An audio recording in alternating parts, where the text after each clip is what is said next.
Linapokuja swala la uzazi, sio la upande mmoja tu kuwa mwanamke tu ndo anayehusika. Hapana, hata mwanaume anahusika. Maana yake wewe mwanaume ndio unampa mwanamke mimba. Ila mbaya zaidi, jamii tulionayo tumezoelea kuwa ukiona familia ipati mtoto basi asilimia kubwa mwenye changamoto ni mwanamke. Hapana, sio hivyo.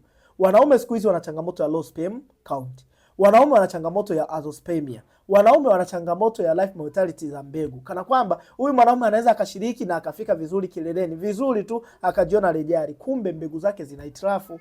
Nini kifanyike? Yahitaji ufanye uchunguzi yakinifu baina ya mwanamke na mwanaume ili kulibaini tatizo. Na unapobaini tatizo, matibabu yapo. Ikiwa sio hospitali, njoo kwangu, nitakupatia tiba asili ambazo hazitokuacha na dosari, nawe utaweza kuitwa baba, nawe utaweza kuitwa mama. Dr. Seif nimekuwa nikiwasaidia wanafamilia wengi kutoka mataifa mbalimbali juu ya changamoto za uzazi.